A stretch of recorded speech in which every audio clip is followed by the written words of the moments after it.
Hello everyone, मैं हूं ब्रजेश मंदिर और मैं आप सभी का स्वागत करता हूं आज की सेशन में और इनके हमारे क्लासेस में, दैट इज आइकनिक क्लास। सो आज की सेशन में एक नया सीरीज शुरू होने वाला है, that is kinetic theory of gases, KTG। So kinetic theory of gases में हम क्या पढ़ेंगे, जो गैसेस के बारे में थोड़ा बहुत जानेंगे, ये सबको पता है। तो गैसेस कैसे मूव कर रहे हैं, उसका मोशन के बारे में कुछ थ्योरी है, वो थ्योरी के बारे में हम जानने वाले हैं। तो इसके इंट्रोडक्शन पहले जानते हैं। तो कुछ समय के पहले, तो first thing is that why we will discuss about the gases, why not solid और why not liquid. First thing comes to our mind, I would like to discuss about that thing also. So first thing, solid matter तो तीन state में ही मिलते हैं ना, solid, liquid और gases. Yes or no? Is there any other state? Yes, that is possible. So, but generally solid, liquid and gases तीन state में हम मैटर को कैटेगराइज करते हैं। So फर्स्ट सॉलिड में क्या होता है, जो पार्टिकल के बीच, ये एक पार्टिकल दूसरा, तीसरा, चौथा, पांचवा, ऐसे भी जो पार्टिकल है, वो पार्टिकल के बीच का गैप बहुत कम है, दैट इज टेंड्स टू 0। और लिक्विड में क्या होता है, उनके बीच के गैप थोड़ा बढ़ जाता है, थोड़ा सा बढ़। और in gaseous state there is, I can say, more gas are present in gaseous state. And you know from your childhood that is some intermolecular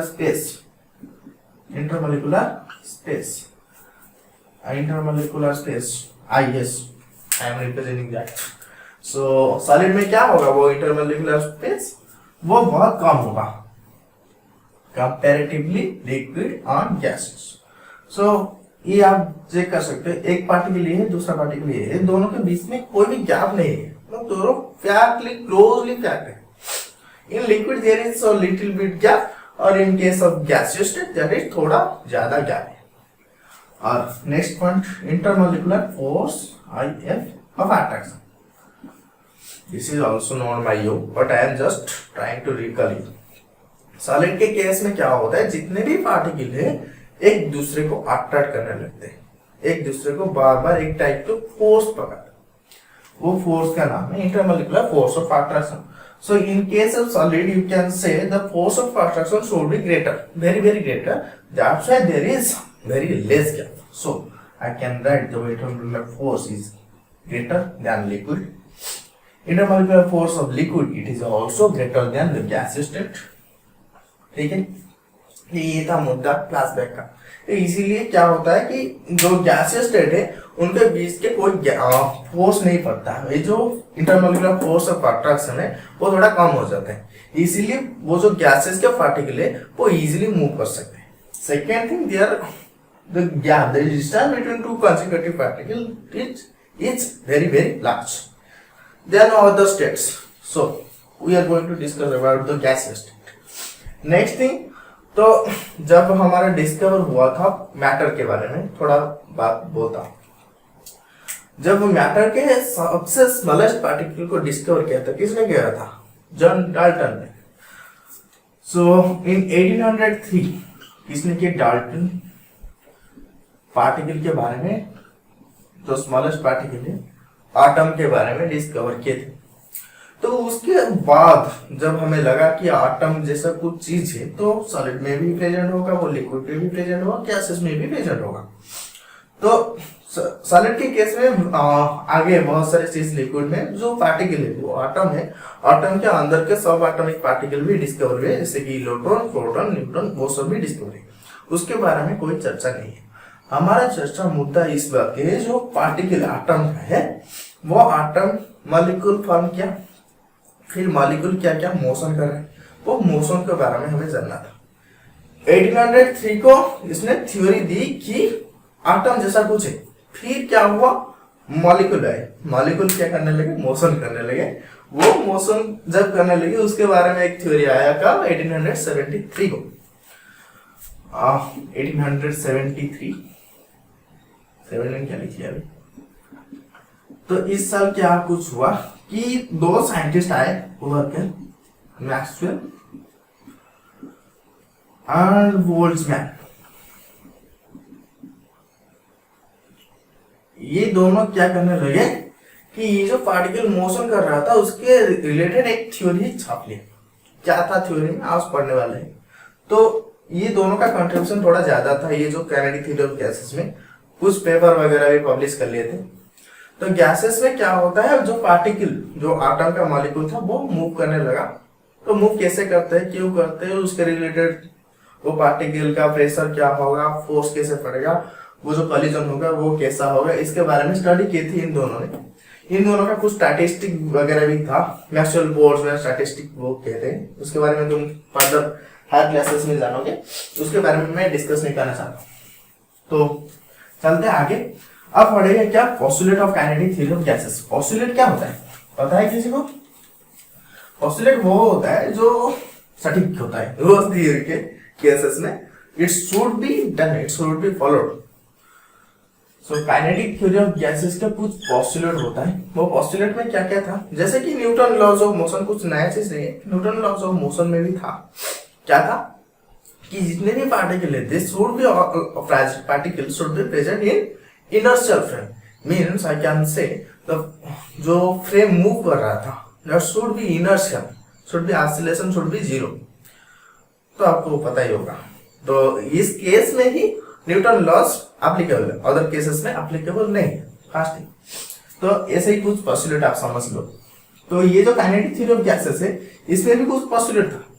first postulate ये था कि जितने भी पार्टिकल, जितने भी मॉलिक्यूल्स है इसमें पार्टिसिपेट कर रहे हैं, all those particles, पहले लिख लेता हूं postulate, postulate लिख नहीं रहा शायद, एक मिनट रुको।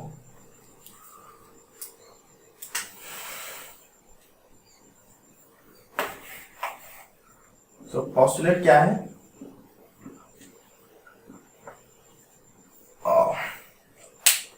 First thing is that all those particles should be identical in nature. All particles should identical. They should be identical means irrespective of their size or their shape. All those things should be same. In case of these gases के जितने भी particle move कर रहे हैं वो सारे particle दिखने को एक जैसा होना चाहिए। फर्स्ट। सेकेंड थिंग क्या था, they must have the possibility to move in all direction। if ये हो गया तुम्हारा x, this is y and this is your z axis, then ये पार्टिकल के पास पॉसिबिलिटी है x के डायरेक्शन में मूव कर सकता है, y के डायरेक्शन में मूव कर सकता है, z के डायरेक्शन में मूव कर सकते हैं। उसके ऊपर कोई दबाव नहीं, कोई फोर्स नहीं कि तुम जिस डायरेक्शन में जाना चाहे मूव कर लो। ये condition, it is free to move in all direction, all direction। चिंतित मत हो, इसकी नोट डिटेल्स आपको मिल जाएगा। थर्ड थिंग क्या था कि जितना भी कॉलिजन होगा ये पार्टिकल तो मूव करने लगा, मूव करेगा तो दूसरे पार्टिकल भी मूव कर रहा होगा। कोई इस डायरेक्शन में मूव, कोई दूसरे डायरेक्शन में मूव कर सकता है। मैंने अभी भी बताया। तो जब मोशन करने लगेगा तो क्या होगा, दोनों के बीच में टकराव होगा, कॉलिजन होगा। तो कॉलिजन जब होगा, those collision should be elastic, collision should be elastic.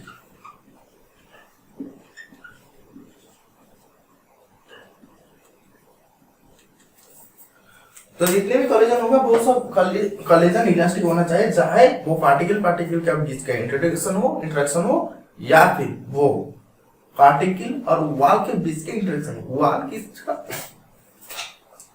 किस वॉल के बारे में मैं बोल रहा हूं कि अगर एक गैस पार्टिकल और gas molecules are present in a container, तो जब पार्टिकल मूव करेगा तो वहां पर तो कुछ वॉल होगा ना, तो वो वॉल में जब टकराएगा तो वो कॉलिजन शुड बी इलास्टिक। इसके बारे में मैं बता रहा हूँ।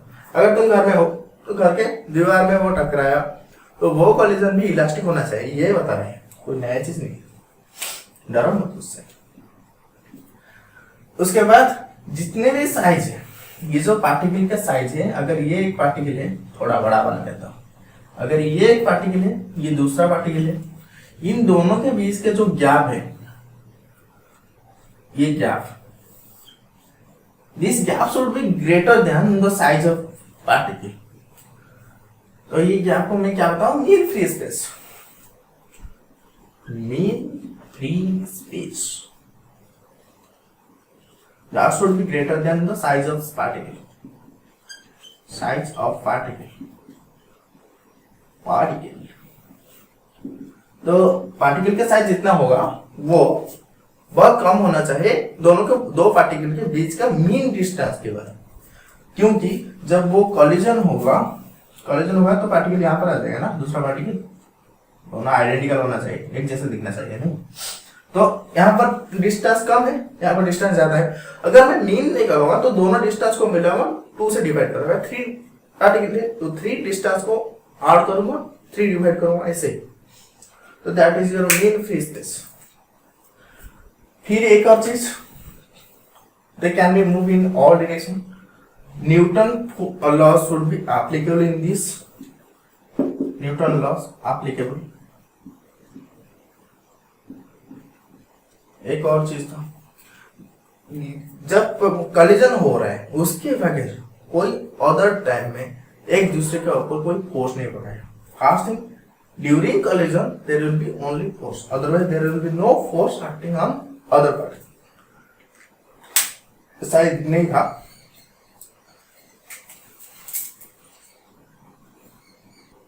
और एक और चीज था कि जितने भी पार्टिकल प्रेजेंट है वो सबका जो कॉलिजन होगा तो उसका जो वेलोसिटी है वो पोजीशन टाइम के ऊपर डिपेंड नहीं करेगा। अगर यहाँ कुछ कॉलिजन हो रहा है और ये पार्टिकल यहाँ पर मूव कर रहा है, यहाँ पर उसका वेलोसिटी कुछ और, यहाँ पर कुछ वेलोसिटी और, ऐसा कुछ नहीं होगा। एक और चीज, दोनों का डेंसिटी सेम होना चाहिए। इतना ही था पोस्टुलेट में।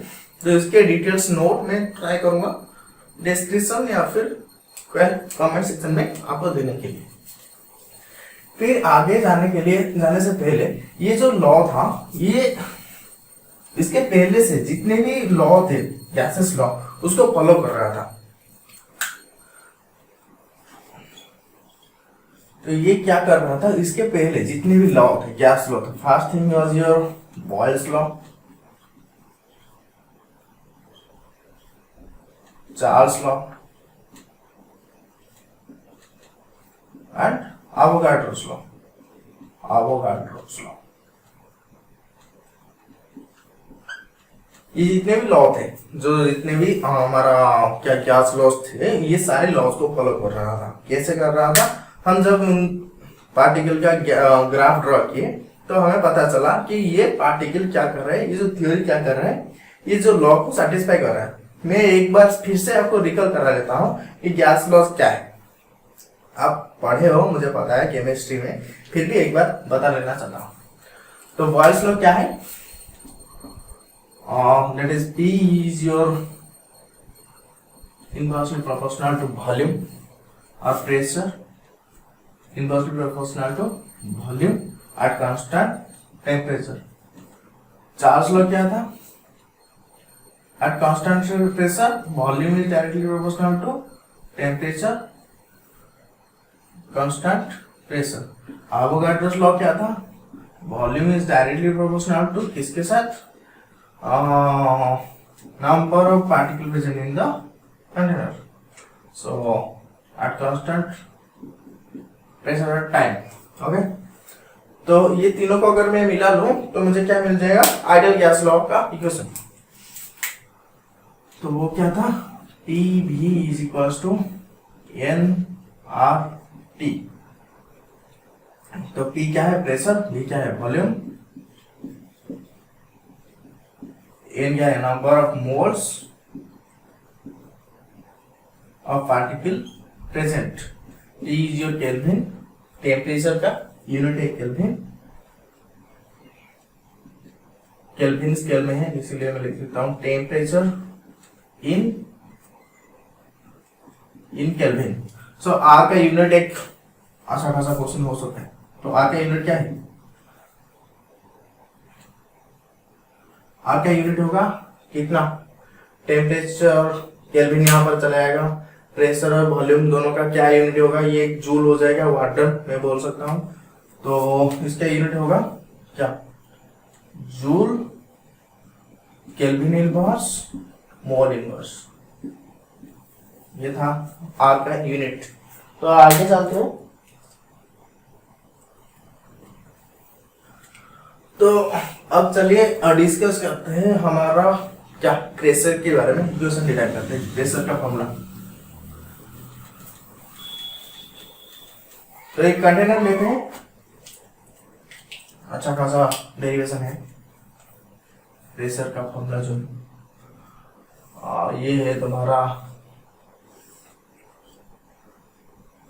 एक्स एक्सिस, वही भी ले लो, X, this is Y and this is your Z. So यहाँ पर एक बॉक्स में ड्रा कर रहा हूं,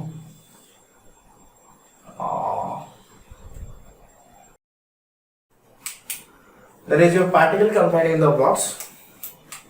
Let here the particle is actually moving in this direction, dx direction। और ये जो क्यूब मैंने बनाया है और कंटेनर बनाया है, नेम दे देते हैं B C D E F G, वो लेते हैं। तो ये जो पार्टिकल जो मूव कर रहे हैं वो एक्स एक्सिस के अलॉन्ग मूव कर रहे हैं।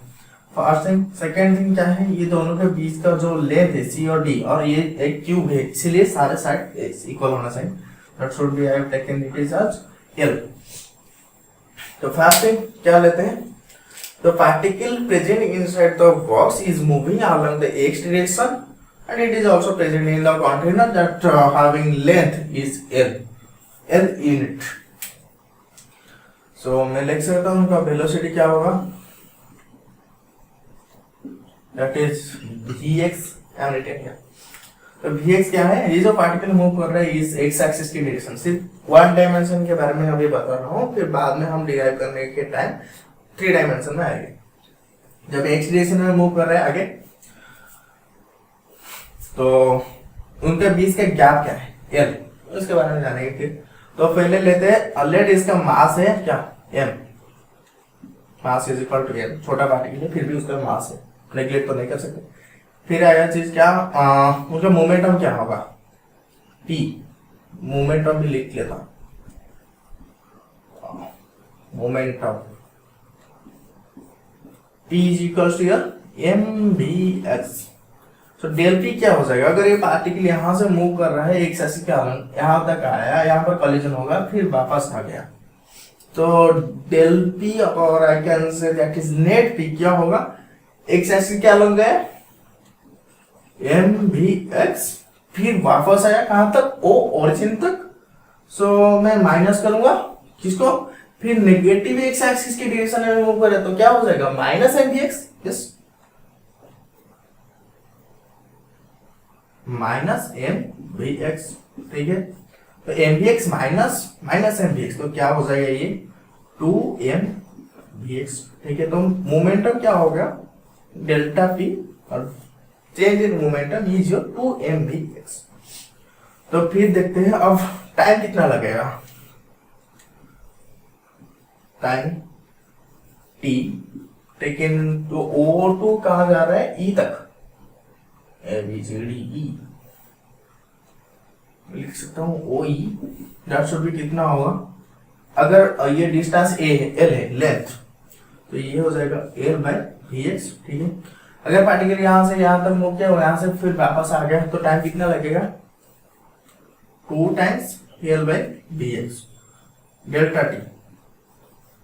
और आप ऐसे भी लिख सकते हो क्या, तो ये हो जाएगा, आगे इस डायरेक्शन में मूव कर रहा है तो वेलोसिटी पॉजिटिव है, तो ये हो गया t बाय vx माइनस, फिर वापस है तब वेलोसिटी नेगेटिव है, तो मैं लिख सकता हूं t बाय vx, दोनों को मिला लूं तो मिल जाएगा 2l bye vx। Sorry t लिख दिया यहाँ पर, l लिखा था l, ओके। तो ये था आपका डेल्टा t, ये था डेल्टा पी। अगर मुझे फोर्स निकालना है, फोर्स का फॉर्मूला क्या है, किसको पता है, F is equal to mni. Your F is equal to rate of change of momentum, that is delta p with respect to delta t. Delta p कितना मिला 2mvx, 2mvx, ठीक है। और डेल्टा t कितना मिला, इसे रेसिप्रोकल करके लिख सकता हूं, अगर मल्टीप्लाई कर रहा हूं तो क्या हो जाएगा vx डिवाइडेड बाय 12, ठीक है। 2 से 2 कट गया, बचा क्या m vx का स्क्वायर डिवाइडेड बाय m। तो ये मिला फोर्स अलोंग एक्स एक्सिस के अलोंग फोर्स कितना पड़ रहा है। अगर मुझे तीनों डायरेक्शन में move, particle have chances possibility that it can be moved in all direction, that it can be moved in x axis, y axis as well as in z axis also. So मुझे तीनों direction पे move कर रहा है, इसीलिए मुझे एक general velocity चाहिए। तो मैं इसे वेलोसिटी को ऐसे लिख सकता हूँ क्या, v is equals to your vx plus vy plus vz, ऐसा क्या। आप वेक्टर के फॉर्म में भी लिख सकते हो, i cap j cap k cap. तो इसका मैग्नीट्यूड क्या हो जाएगा, स्क्वायर रूट ऑफ vx का स्क्वायर प्लस vy का स्क्वायर प्लस vz का स्क्वायर, ठीक है। जनरलाइज कर लूं तो क्या हो जाएगा, और स्क्वायर रूट को इस साइड ले आया तो क्या हो जाएगा, that is will be v square, that will be equals to vx square plus vy square plus vz square, ठीक है। ये आपको मैंने बताया था कि पार्टिकल जो मूव कर रहे हैं ना, उन सारे पार्टिकल का वेलोसिटी शुड बी इक्वल। तो यहाँ पर सारे वेलोसिटी को मैं इक्वल ले लूंगा, vx is equal to vy is equal to vz। तो मैं ये लिख सकता हूँ v square that is equal to 3 vx square, सारे vy vz दोनों की जगह पर मैंने पुट कर लिया vx, तो v square is equal to 3vx square. So यहाँ से निकल आएगा क्या, 1/3 v square that is equal to vx का स्क्वायर, ठीक है। तो हमें मिल गया क्या, vx और v का बीच का एक रिलेशन। तो ये जो vx स्क्वायर है इसके जगह पर हम पुट कर सकते हैं 1/3 v स्क्वायर, जो generalize velocity of particle that in which the particle is moving with towards the x axis in this plane. So the force will become like this 1/3 m v square divided by L. This will be the required equation of force. So ये मिल गया force. तो इस force के हिसाब से इतने force apply होगा, exert होगा किसके ऊपर, ये जो प्लेन आपको दिख रहा है इस प्लेन के ऊपर पार्टिकल इतना फोर्स एग्जर्ट करेगा। तो अगर हमें कैलकुलेट करना है प्रेशर, तो मुद्दा था कैसे हम कैलकुलेट करें प्रेशर को, what will be the equation of pressure. Pressure के बारे में हमको क्या होता है, प्रेशर का फॉर्मूला क्या है, this is force per unit area, the amount of force exerting on a plane. So here force क्या होगा, same thing, force by area. अच्छा, यहाँ पर ये जो फोर्स कहाँ पर अप्लाई हो रहा है, वो जो कंटेनर है, जो प्लेन है, कंटेनर का जो एंड है वो प्लेन के ऊपर यहाँ पर अप्लाई होगा, क्योंकि ये अगर एक्स डायरेक्शन में मूव कर रहा है या फिर कोई भी डायरेक्शन में मूव कर रहा है तो वो एक प्लेन के ऊपर कुछ force, amount of force exert करेगा। तो वो जो प्लेन है, जो कंटेनर का जो वॉल है, उसका एरिया कितना है, तो वो एरिया होगा एल स्क्वायर, क्योंकि ये लेंथ है एल, ये लेंथ भी है L, so area will be L square, ठीक है। सो मैं लिख सकता हूँ कि force is pressure is equals to, pressure को प्री लिख लिया 1/3 m v square by L into area 1/L square. So this will be your 1/3 m v square divided by L cube. So यहाँ पर तुम कुछ चीज़ नोटिस कर रहे होगे कि एल क्यू आ गया एक टर्म। तो एल क्यू का मतलब क्या है, this L Q is your, ये कंटेनर जो दिख रहा है आपको, ठीक है, ये क्या है, ये बेसिकली एक क्यू है। तो एक क्यू का वॉल्यूम कितना होगा, क्योंकि अगर ये जो बेस ये है हमारा एल स्क्वायर, इसका एरिया अगर एल स्क्वायर हुआ तो वॉल्यूम इज नथिंग बेसिकली, तो multiplication of area and height. Base of the area multiplied by height. So this will be your L into L square, that is LQ is the volume of the container. Here given that this is M by LQ. So this M by LQ will be your density of the gas present in the container. So I can written this as noted this as rho. Rho is the density of this gas. So pressure will be nothing, this is your rho v square. तो pressure को मैं दो term के हिसाब से लिख सकता हूँ, this is your 1/3 m by l cube v square, और मैं प्रेशर को ऐसे भी लिख सकता हूँ कि 1/3 रो v स्क्वायर. ठीक है. एक और चीज़ भी नोटिस कर सकते हो, अगर आप यहाँ if this is your container and this is the equation of pressure, this amount of pressure is exerting on this surface of the plane or the wall of the container. Then if there is n number of particles, these are the particles present in that container.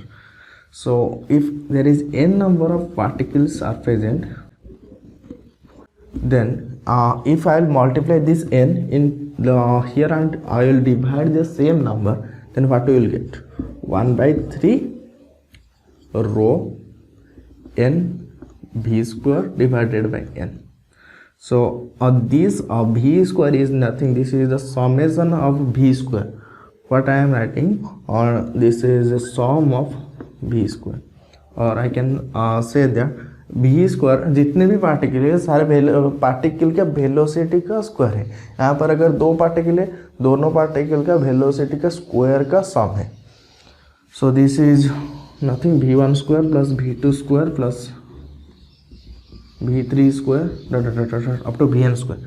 If I will divide here n, if here n number of particles are there, then vn square divided by n. This is what we can say, this is the mean square velocity. क्योंकि ये है जितना velocity का square है, ये सारा velocity का sum है डिवाइडेड बाय n. और in statistic you know that the sum of observation divided by number of observation we will get the mean of that observation. This is mean square velocity. ठीक है. तो ये निकल के आया हमारा प्रेशर. दिस इज 1/3 और रो n v स्क्वायर का मीन के ऊपर ऐसे बार देकर भी मैं इसे डिनोट कर सकता हूँ, और मैं इसे ऐसे भी लिख सकता हूँ 1/3 क्या m/v volume. This is volume not velocity, n v square का बार. ऐसे मैं प्रेशर को लिख सकता हूँ. एक और बात मैंने बताया था मीन फ्री पाथ के बारे में. अगर यहाँ पर एक पार्टिकल है, यहाँ पर दूसरा पार्टिकल, यहाँ पर तीसरा पार्टिकल, यहाँ चौथा, पांचवा. So if this is λ1, this is λ2, this is λ3 and this is your λ4, then इन लोगों का मीन फ्री पाथ क्या होगा? ये है दोनों पार्टिकल के बीच का डिस्टेंस, ये दोनों पार्टिकल का बीच का डिस्टेंस. सो लैम्ब्डा m और mean lambda will be what? λ1 plus λ2 plus λ3 dot dot dot up to if n numbers of particles are there, then this will be your lambda n divided by n. This is lambda mean free path of the particles. Similarly, अगर मैंने recoil path recoil of the particles if you will discuss, then same thing we will get. If time taken by this particle to collide with each other, this is τ1, this is τ2. मतलब ये particle यहाँ से यहाँ तक आकर टकराने के जितने टाइम लगेगा वो है τ1. Then mean recall time that will be τm, this will be τ1 plus τ2 plus τ3 τn तक divided by n if number of particles are n. So these are the things what we have discussed here, and a mean free path के बारे में हम details आगे जानकारी करेंगे. तो आज के क्लासेस के लिए बस इतना ही। तो आज के क्लासेस में हमने क्या क्या डिस्कस किया। First thing, what are the basic things related to kinetic theory of gases, and हम काइनेटिक थ्योरी ऑफ गैसेस क्यों पढ़ रहे हैं, उसका क्या क्या पोस्टुलेट था, ये क्या क्या चीज़ को फॉलो करेगा, यहाँ पर जो वेलोसिटी का कॉलिजन है और वेलोसिटी का पॉसिबिलिटी कहाँ का किस किस डायरेक्शन में होना है, वो सब बारे में डिस्कस किया। फिर हमने फोर्स कितना एग्जर्ट होगा वो कंटेनर के वॉल के ऊपर, उसके बारे में जाना। फिर प्रेशर कितना एग्जर्ट होगा, पार्टिकल कितना प्रेशर एग्जर्ट करेगा वो कंटेनर के वॉल के ऊपर। फिर उसका रो के साथ और डेंसिटी के साथ क्या रिलेशन है, नंबर ऑफ पार्टिकल इंक्रीज होने पर प्रेशर क्या होता है, ये सब बारे में हमने पता चला। यहाँ पर एक और चीज़ मैं बोल देता हूँ, if rho will increase then pressure will also increase. So मैं ये लिख सकता हूँ, pressure is directly proportional to density, it is also directly proportional to number of particle, directly proportional to v square mean v square, directly proportional to mass और inversely proportional to volume. These are the relations. तो pressure इन चीज़ के साथ vary करता है। Okay, तो आज के क्लासेस में बस इतना ही। Thank you, take care, bye, all the best. If you will get any doubts then you can comment in the session and I will provide those points or postulates of kinetic theory of gases in the comment section. I'll try to do these things. Okay, thank you.